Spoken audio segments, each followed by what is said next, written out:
যুক্তরাষ্ট্রে প্রাক নির্বাচনে টেলিভিশন বিতর্কে প্রথমবারের মতো মুখোমুখি হয়েছিলেন ডেমোক্র্যাট প্রার্থী জো বাইডেন ও রিপাবলিকান প্রার্থী ডোনাল্ড ট্রাম্প। বিতর্কে একে অপরকে দুষলেন দুই চিরপ্রতিদ্বন্দ্বী। বিতর্কের কথা জানাচ্ছেন নিশীথ সূর্য। বাংলাদেশ সময় শুক্রবার সকাল 7টা সিএনএনের আটলান্টা স্টুডিওতে দীর্ঘ 4 বছর পর মুখোমুখি বিতর্কে অবতীর্ণ হন দুই চিরপ্রতিদ্বন্দ্বী ডেমোক্র্যাট প্রার্থী জো বাইডেন ও রিপাবলিকান প্রার্থী ডোনাল্ড ট্রাম্প। বিতর্ক মঞ্চে উঠে প্রথা অনুসারে করমর্দন করার কথা থাকলেও তা করেননি বাইডেন ও ট্রাম্প।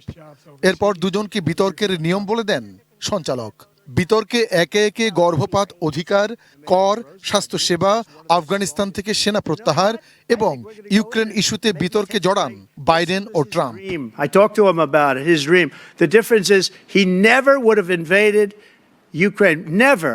এ সময় দুই চিরপ্রতিদ্বন্দ্বী একে অপরকে মিথ্যা বলার অভিযোগ তোলেন। বিতর্কে গাজা যুদ্ধ এবং করোনা ভাইরাস প্রতিরোধে বাইডেনের ভূমিকা নিয়ে প্রশ্ন তোলেন ট্রাম্প।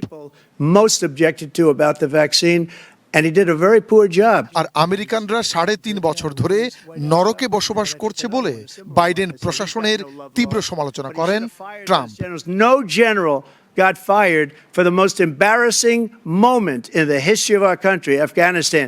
বিতর্ক শুরুর কিছু পরেই ইসরায়েল গাজা যুদ্ধ নিয়ে প্রশ্নের মুখে বাইডেন হামাসকে গাজা যুদ্ধের জন্য দায়ী করেন। এক পর্যায়ে ইসরায়েলের প্রতি জোরালো সমর্থন জানিয়ে হামাসকে নির্মূল করার প্রত্যয় ব্যক্ত করেন Biden. We got over 100,000 Americans and others out of Afghanistan. Trump বারবার বাইডেনকে অর্থনীতি এবং তার বৈদেশিক নীতির উপর আক্রমণ করেন। He's given $200 billion.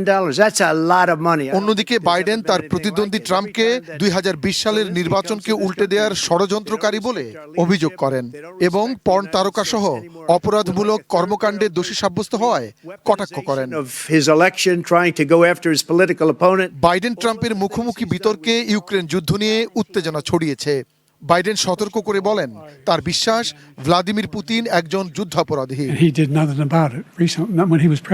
এদিকে ইউক্রেনের যুদ্ধ বন্ধে পুতিনের শর্তগুলো গ্রহণযোগ্য কিনা ট্রাম্পকে সিএনএনের সঞ্চালক ডানাবাস প্রশ্ন করলে উত্তরে তা গ্রহণযোগ্য নয় বলেন।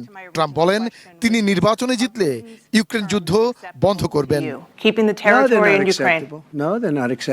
আগামী 5 নভেম্বর মার্কিন প্রেসিডেন্ট নির্বাচনে বাইডেন লড়বেন তার ডেমোক্রেটিক পার্টির হয়ে, আর রিপাবলিকান পার্টির হয়ে লড়বেন ডোনাল্ড ট্রাম্প। নিশীথ সূর্য, ডেস্ক রিপোর্ট, ATN নিউজ।